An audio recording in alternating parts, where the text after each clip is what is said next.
All right, so one of our subscribers sent us a video from Lonesome Land's YouTube channel, and Jim is bringing us some really pertinent, timely information that we wanted to send out to y'all real quick.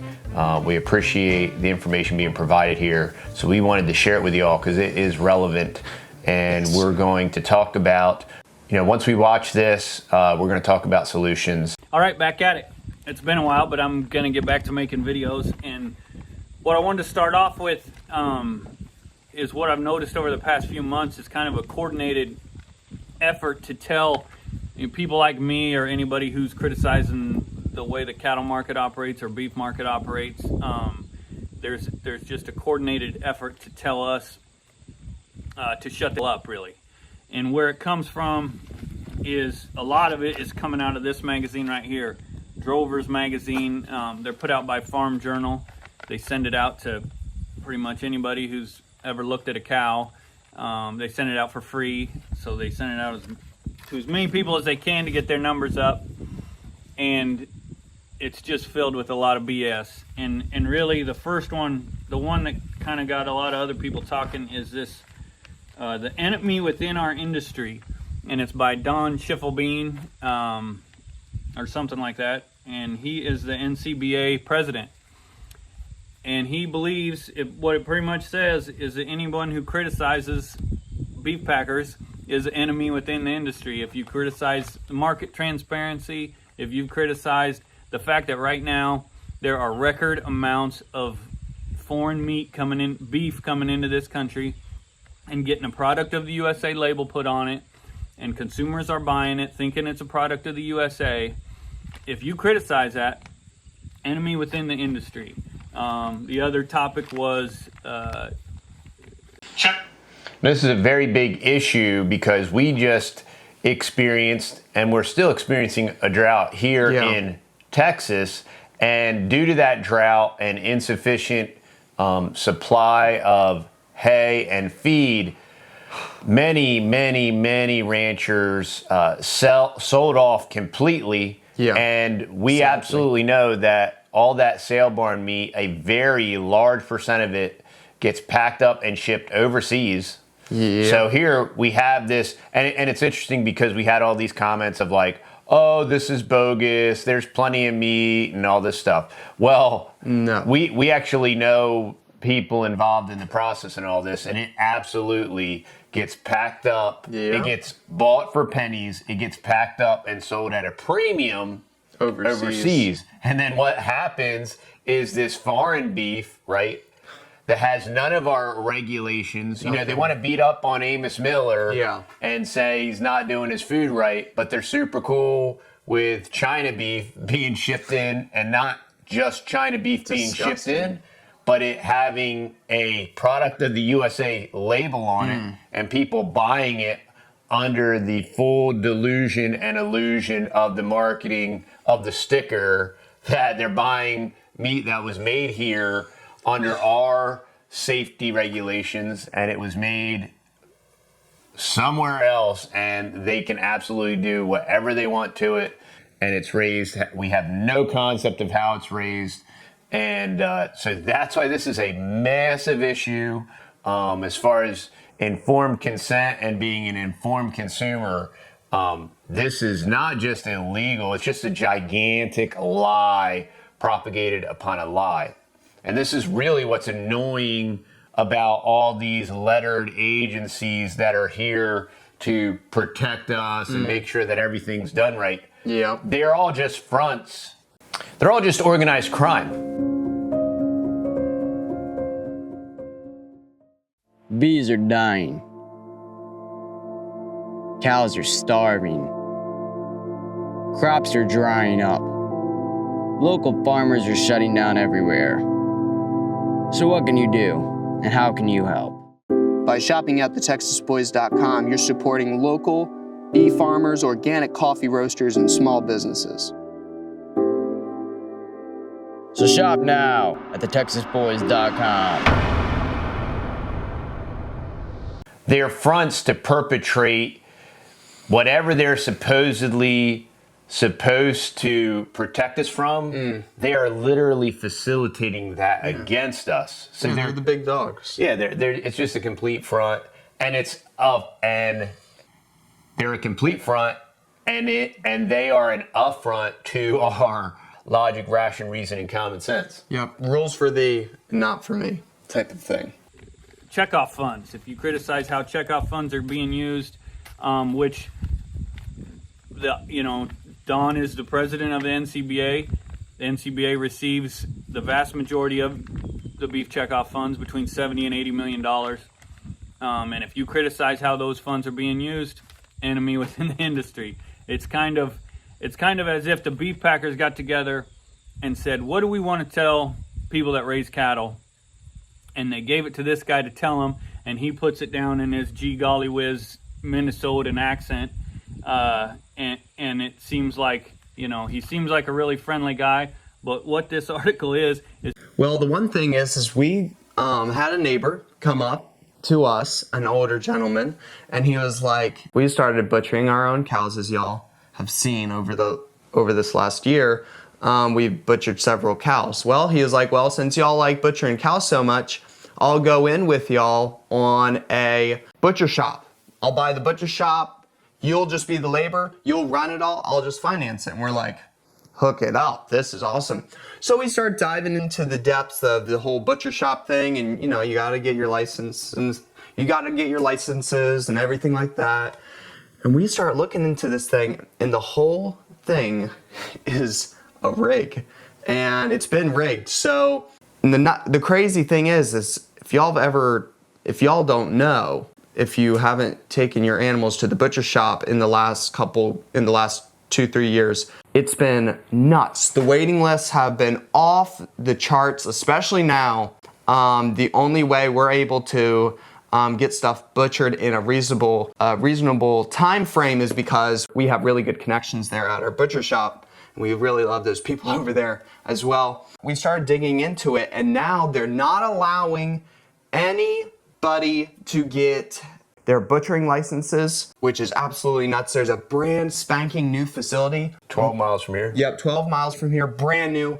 All beautiful equipment inside, and they're like, nope, we're not gonna give you the license. Absolutely insane.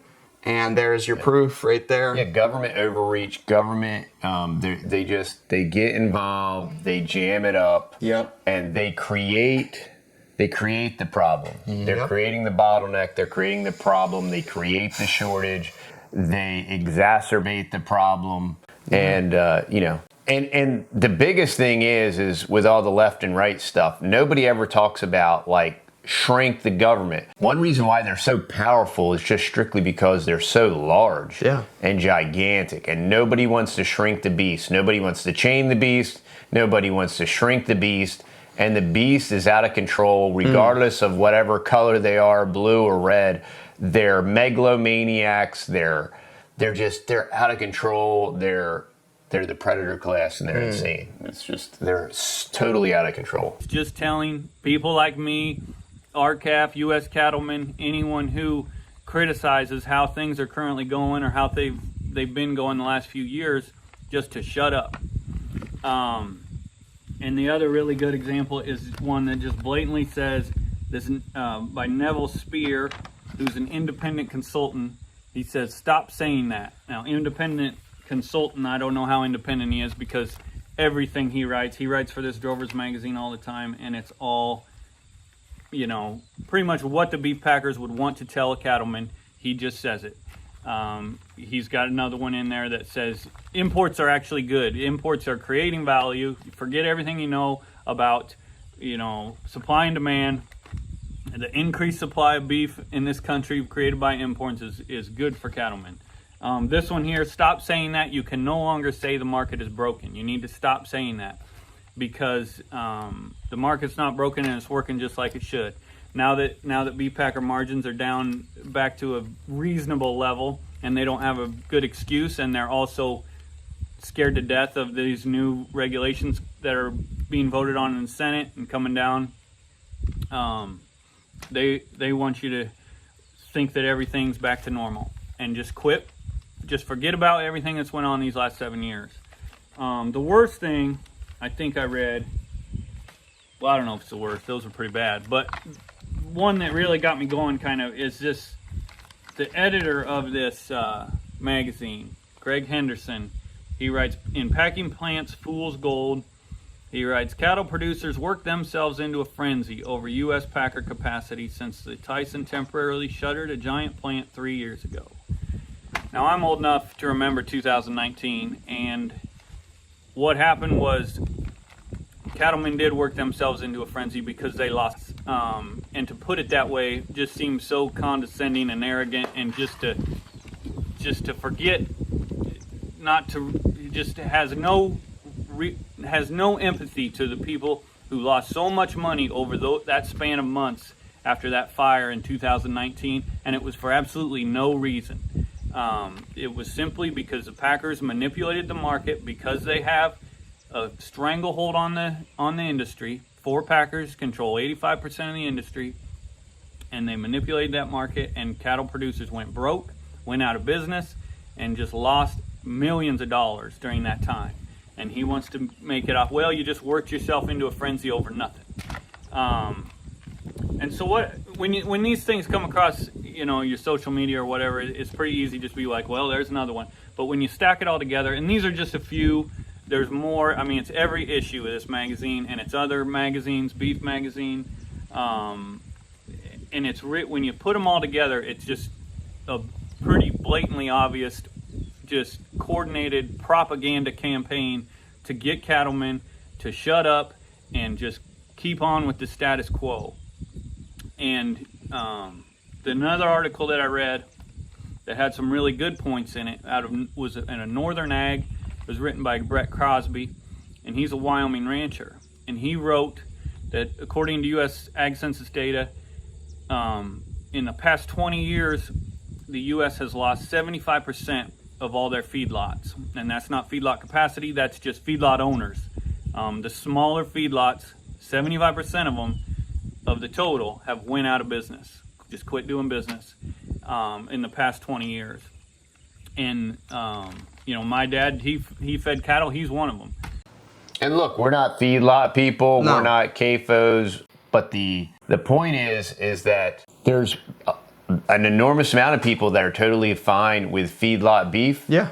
And they're going to buy that beef and they're cool with it. So if that beef goes away, that demand is still there. Exactly. So when you hear statistics like this, this 73%. is continuing. One, it's more and more people leaving the farming and ranching business to go do other things or whatever, which means less people producing food, which means less food, which means more pressure, which means higher prices, which means scarcity. And this is how we got here to this ephemeral supply chain and this supply time on time supply that seemed very efficient, but once there was some stresses put on it, it caved. And not only that, this same exact supply chain is very easily manipulated.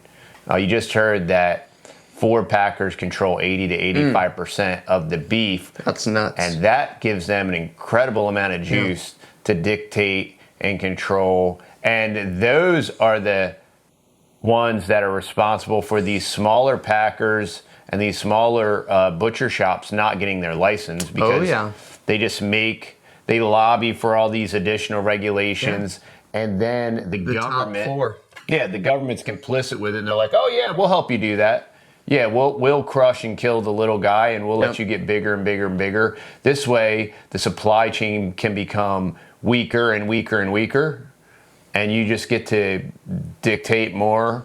It's anti everything. It's anti-life. And it's incredibly stupid, it's evil, and it's wicked. And it's just control freaks that want control. And I'm convinced it's not even about the money. They just want the control. They like the control, and they just want, what do they want? A little more control, that's all. We don't feed cattle anymore, we just do cow-calf. And the other stat that he had in there was in every year the U.S. loses 1,200 cow-calf producers and backgrounders. Every year 1,200 of them are going out of business. And what that is doing, it's just making the big guys bigger and removing the small guys out of the market. And the reason is because the market's just being manipulated, and this is what the corporate packers want. They just want to deal with fewer people. They want it all to be concentrated.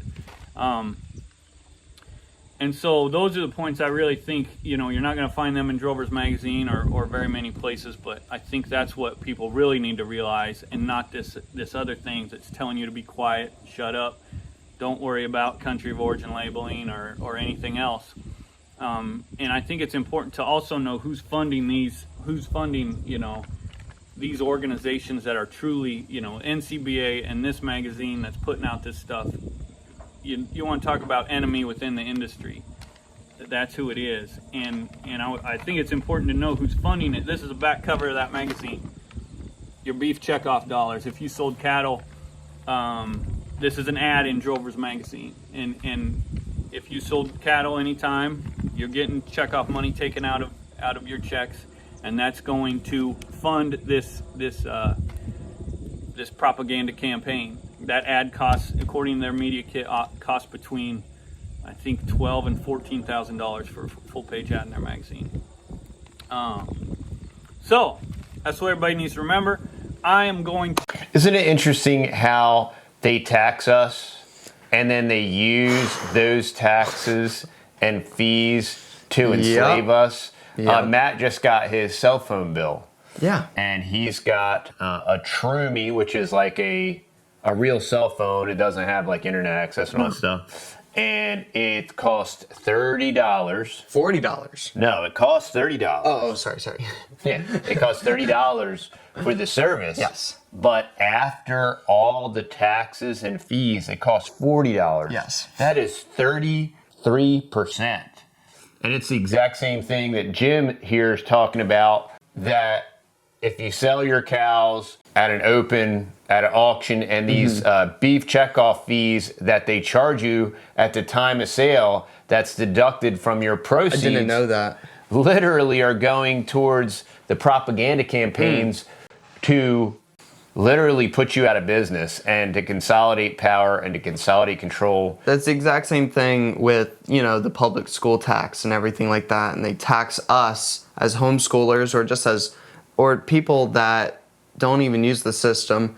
And then they just use our money that we make by the sweat of our brow, and then they put it back into their multi-million, billion-dollar corporations and enslave us. Abbott came out and claims that he's going to abolish public school tax. Well, go ahead and do it, buddy. Yeah, I said I'll believe it when I see it. Yep. So we'll see. Mm-hmm. I am very I highly doubt it. Because what about the HP 20 law?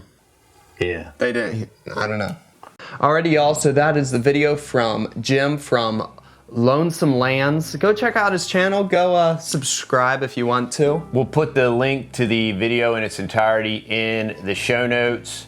And this way, if you don't like us interrupting it, you can watch it full in its entirety. And comment down below in his video also. And say that the Texas Boys sent you over there. So anyway, yeah, this is why we all have to either support our small ranchers and our small cattlemen out there that are still doing the things that need to be done to keep this country alive, like him, like Jim here.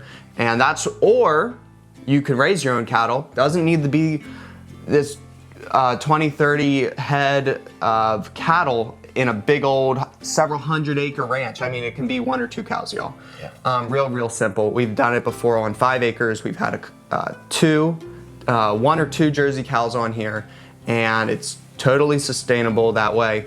Now we are Longhorn ranchers, not big or anything. We only got about 13 head or 15 head of cattle over on our ranch, which is only about 20 acres or so. I mean, we go over there every couple months maybe and check on them, make sure they got their minerals and stuff like that. And in the winter months, we have to go out there and put out some hay, but they're real low maintenance, and they pop out babies once a year or so, and then we get to round them up and take them off or sell them or butcher them or whatever we want to do. And that's the other reason why we all have to start learning how to butcher our own beef, so then we don't have to rely on butcher shops. Right. Especially when we have all these butcher dates that are years out, or at least a year out. That's what us boys did. We just shot the cow in the middle of the field, hooked it up to our winch, and just winched it up onto a tree branch. And we're like, we've never watched a video really how to butcher a cow before, so let's go ahead and learn. And you know, it wasn't the prettiest looking thing, and then we did it 2 more times this year. Yeah, so just refining the art of butchering and just being a good cowboy. They absolutely hate the cowboy culture because, I can't say it, but because of all the new gender stuff and everything, those people, the purple-haired people, can't do it. And they just can't, because you have to have grit and you gotta be ready to get cut up and bleed and sweat a lot to make it work and make it happen. Purple hair people can't run barbed wire and fence line, I'm sorry. Yeah, and they just absolutely hate cowboys because we are who we are, and if we say we're gonna do something, we're gonna do it and we're gonna get it done. And we're kind of going against this new age culture. And Postmodernism. Yeah, postmodernism. They just absolutely hate our guts. So they're like, well, you know, we can, if they see opportunity to try to destroy and try to evaporate the cowboy culture, they will take it. Another solution is the Beef Initiative. So Texas Slim has launched the Beef Initiative, and they are working directly with regenerative farmers, regenerative ranchers, which is awesome. Guys like Will Harris from White Oak Pastures and other regional regenerative cow farmers, and they're providing a butcher box type service that you can subscribe to. So check out thebeefinitiative.com. They're also working with Bitcoin and cryptocurrency to create a parallel economy, which is just great. It's good to be finding solutions in these perilous times that are just, there's a lot of uncertainty and a lot of unknowns, and these guys are putting together solutions. They're solving the problem. They're not just like, what we need to do is vote harder, vote like your life depends on it. Yeah, we're not gonna vote our way out of this, y'all. We're looking for solutions, and either be the solution. We know that everybody doesn't have dirt, everybody can't raise their own cows, so a solution for those folks that can't do it themselves or within their community construct do it. The Beef Initiative is a solution for you. Check out beefinitiative.com. Tell Texas Slim the Texas Boys sent you. Also, if you want to watch all these videos ad-free, I would highly consider becoming a native. And also, on top of that, all of our native Texas honey is restocked on the website. Go pick some up, and it is incredible on whatever you put it on. So, thank you all so much for watching. Please subscribe if you haven't already, and drop a comment, and we will see y'all in the next video. Bye-bye. See y'all.